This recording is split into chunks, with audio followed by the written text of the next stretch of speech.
Are y'all ready for this? All right, we're doing SAT Test 7, Section 3. In this video, we're going to do the rest of the section 11 through 20. And I think you already know you don't have to be great to start, but you have to start to be great. So let's get started and dive into number 11.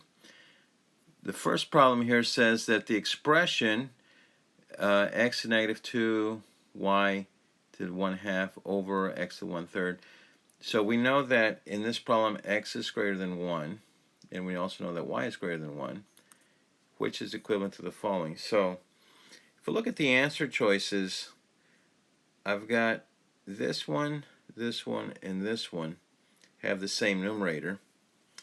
So I think what we have to do is we have to figure out the x's. We need to do the x's first. You know why? Because all my x's live in Texas. No, because the difference here is going to be the x's, so we're going to use a rule where we have x to negative 2 divided by x to the 1/3. The rule is that when you're dividing, you subtract the exponents. But there's also a rule that says when you have a negative exponent, just bring it down to the bottom across this division bar. So right here we have a division bar, and once it crosses, it changes in sign. So x to the negative 2 becomes x squared in the denominator. So now I'm going to temporarily ignore the y, so I'm going to have 1 over x squared, and then I have x to the 1/3 power. Well, 1/3 power is actually the cube root of x. So if we look at our denominators, there's only one denominator that has this, and it's x squared cube root of x. So the answer should be D. Now, just to go ahead and check, what about the y's? We have y to the 1/2 here divided by y to the negative 1. What did we say about the negative exponents? This goes to the top then, so you're going to have y to the first power here. And so now you have y, and then, so in the numerator you're going to have a y to the first, and y to the 1/2. The half power is the square root of y. So your numerator should have y squared of y, which is what we have here. So therefore we know we have answer D is correct in problem number 11. Okay, problem number 12 says the function f is defined by f of x is equal to x plus 3 times x plus 1. The graph of f in the xy plane is a parabola, so we have a quadratic function. Which of the following intervals contains the x-coordinate of the vertex? Well, the vertex is the midpoint. It's the midpoint of what? It's the midpoint of your zeros. And so to find the zeros here, all we need to do is say x plus 3 is equal to 0, and x plus 1 is equal to 0. Set each of the factors equal to 0. So you're going to know that x is equal to negative 3 here, and x is equal to a negative 1. So your vertex is actually the average of those two, which would be a negative 2. And so which interval here contains x equals to negative 2? Well, this one does not have a negative 2. This one does, between negative 3 and 1.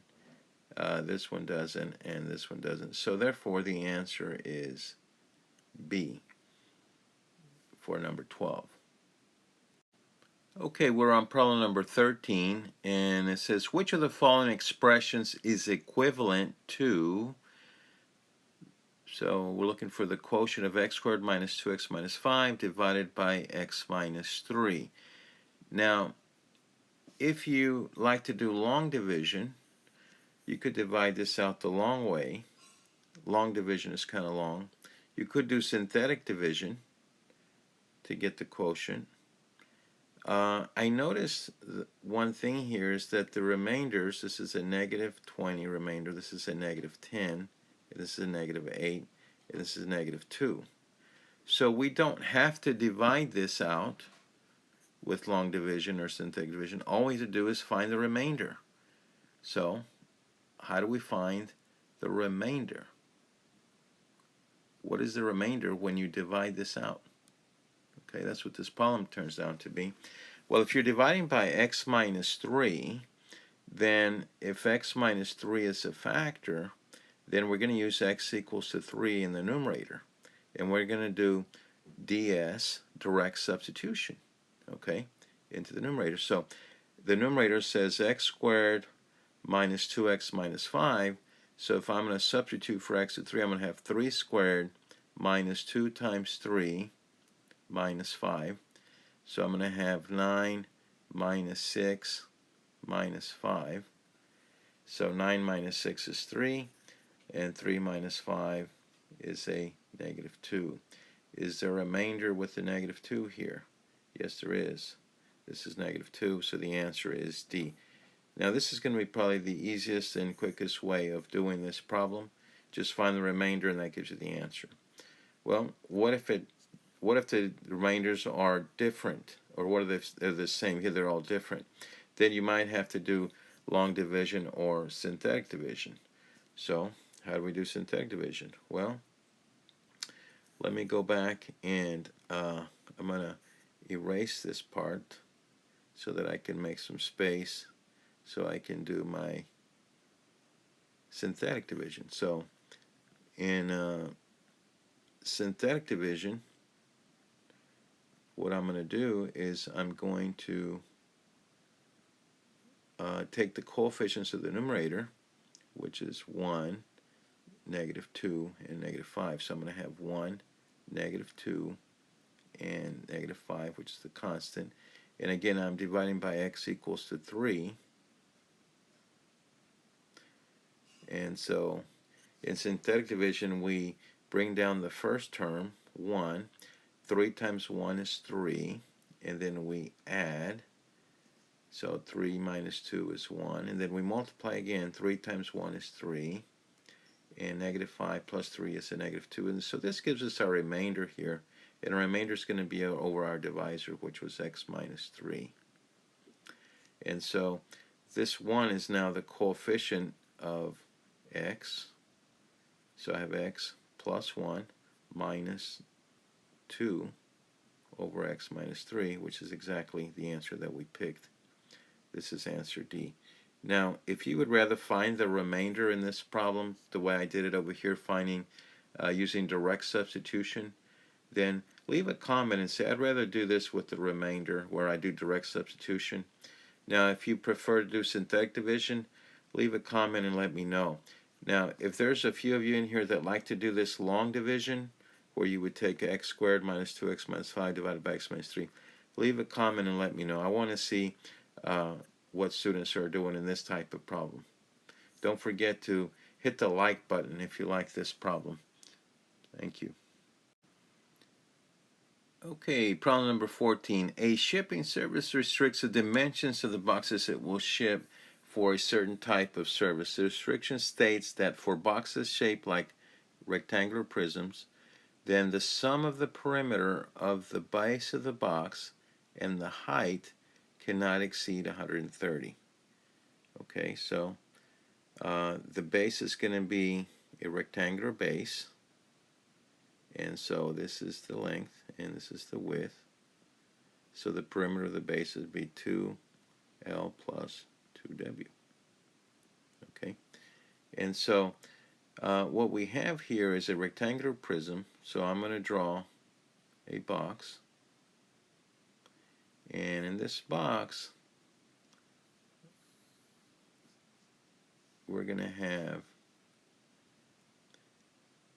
the base is going to be the length here, and this is the width of the base, and this is going to be the height.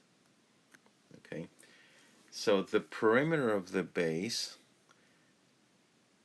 determined by using length and width, and if the box has a height of 60, so this is going to be 60 right here.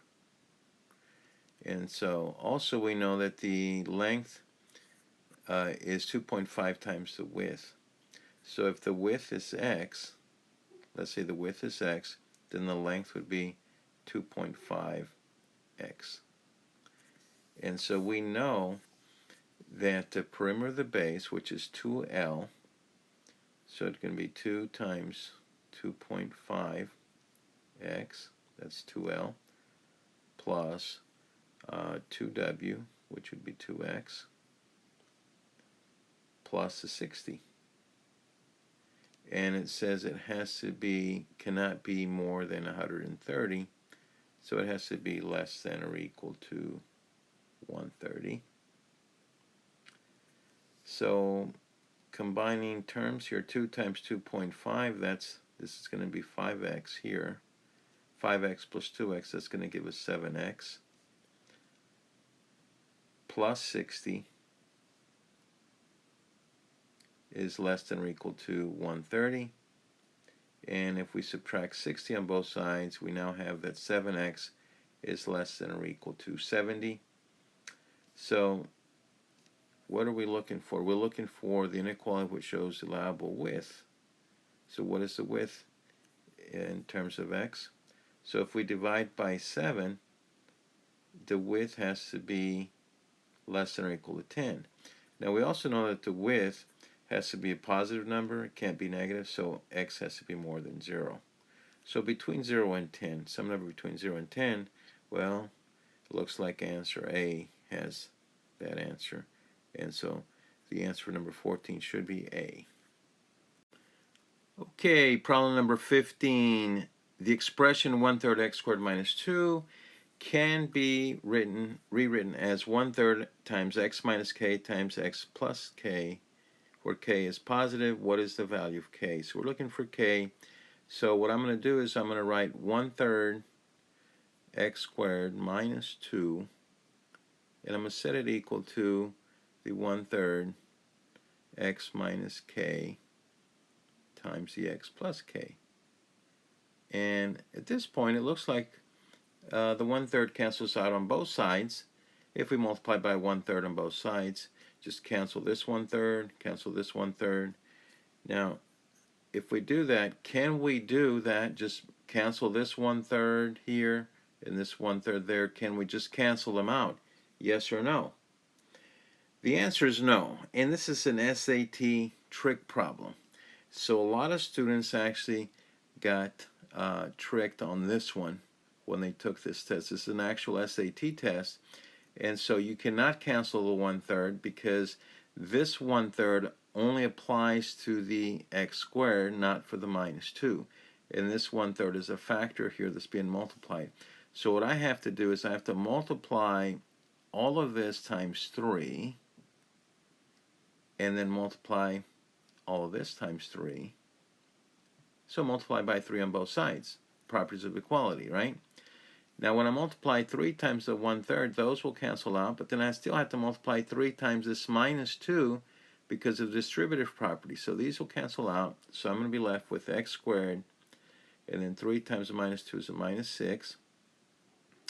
Now here, these are all factors, so this 3 will cancel the 1/3, and I'm left with x minus k times x plus k. If I multiply that out, I'm going to get x squared minus k squared. Keep in mind that the outer and inner from fall here will cancel out. So if I subtract the x squared on both sides, those actually cancel out. And if I divide by -1, those will cancel out. So I have k squared is equal to 6. So if k squared equals to 6, all I have to do is take the square root on both sides. So that means that k is equal to the square root of 6, and the answer was D. Okay, moving right along, we're on number 16, and the last 5 problems, 16 through 20, are not multiple choice. These will be the grid ends, so you have to grid them in the answer sheet. And so number 16, if 2x plus 8 equals 16, what is the value of x plus 4? So we're looking for x plus 4. So we need to answer what is the value of x plus 4. A lot of students will subtract the 8 on both sides and then divide by 2 and find x and come back and add x plus 4.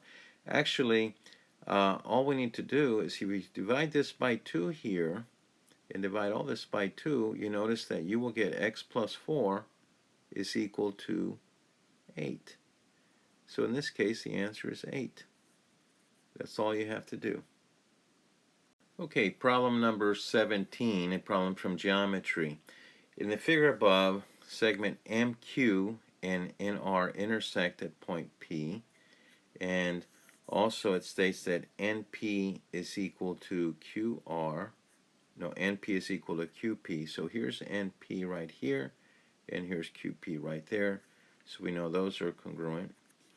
And MP is equal to PR. So here's MP, and here's PR. So it looks like we have an isosceles triangle there, and these triangles are congruent.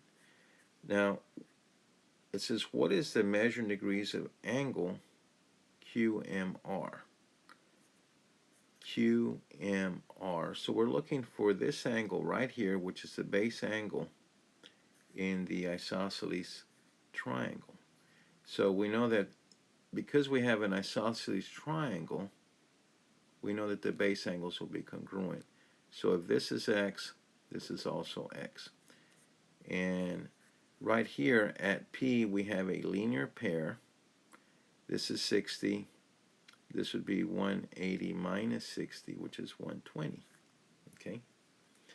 And so then in an isosceles triangle, we have x plus x, that's 2x. 2x plus 120 is equal to 180.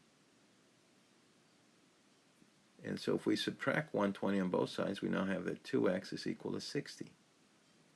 And if we divide by 2, we now have that x equals to 30 degrees. Now, it says disregard the degree symbol when grading your answer. There's no room for that. So just write 30. That's your answer. That's it. Now, also, you may have noticed that this 60 here that is given is the exterior angle for this isosceles triangle. And that is equal to this x plus that x. So if you split that 60 and divide it by 2, you would have got 30 and 30. And that would probably be the easiest way of doing that problem. Problem number 17, the answer is 30. Okay, problem number 18. The number of radians in a 720 degree angle can be written as a pi. So 720 degrees is equal to a pi radians. So the question is, what is the value of a here in this problem? Well, I think you should know already that 1 pi radian is equal to 180 degrees. So you should memorize that, 180. And you know that 180 is half a circle, so a full circle is 360 degrees, and that's 2 pi radians. 360 is 2 pi radians. The circumference is 2 pi r, all the way around. And so notice that 720 is twice this one, so that means that a should be twice this 2 pi, so a should be 4. So that means that 4 pi is 720. 720 is 2 full circles, and that's 4 pi radians. So the answer here is not 4 pi. We only want what a is. A is 4. So in your answer blank, just write 4, not 4 pi. Okay, moving right along to number 19. The graph of a line in the xy plane passes through the point 1, 4 and crosses the x-axis at the point 2, 0. That's your x-intercept. The line crosses the y-axis at the point 0, comma, b, which is your y-intercept. What is the value of b? What is the y-intercept? So if you have y is equal to mx plus b, we're looking for b here in this problem. So what is b? Well, first of all, I think we need to find what is m and then use one of those points there. So m is the slope, and that's going to be the difference in the y's, y2 minus y1 over x2 minus x1. And so in this problem, we could call this x1, y1, and this would be x2, y2. It really doesn't matter, but if we're going to take 0 minus 4, difference in the y's, is your numerator, and then we're going to take x2 minus x1, 2 minus 1, This tells you that your slope would be 0 minus 4, which is negative 4 over 1, or just negative 4. So then what we're going to do is we're going to do a little substitution here. We're going to have negative 4 for slope, and then we pick any point that you want here, 1, 4, or 2, 0, it doesn't matter. Let's go ahead and take this first point, 1, 4. When x is 1, what is y? Y is 4. And so now all we need to do is solve for b. So I have 4 is equal to minus 4 plus b. If I add 4 here, and if I add 4 there, that's going to tell me that b is equal to 8. So in this problem, your answer is just 8 for number 19. Okay, we finally get to problem number 20, and number 20 is our last one. So finally, we're here at the last one. Let's take a look at this one. And it says the expression can be written in the form of ay squared plus b. And so we have to just find the value of a plus b. That's what we need to do. So looks like we have to distribute here 10 times 10y squared, that would be 100y squared. And we also have to distribute 10 times this, which would be minus 1100. No calculator, right?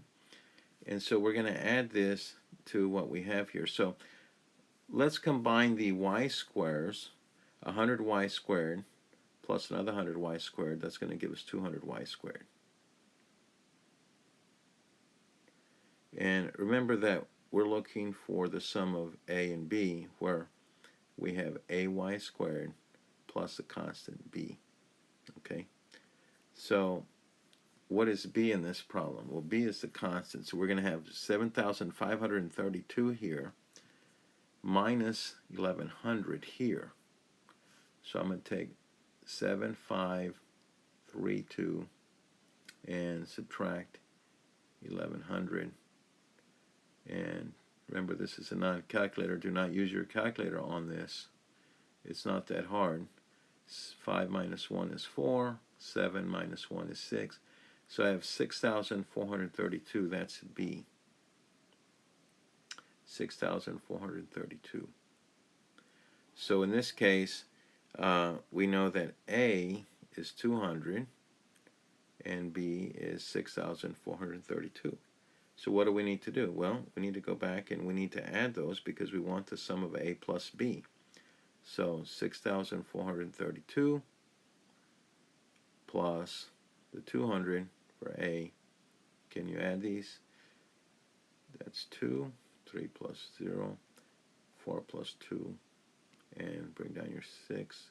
So the most you can write on the SAT is a 4-digit answer. So this is a 4-digit answer. 6,632 is correct.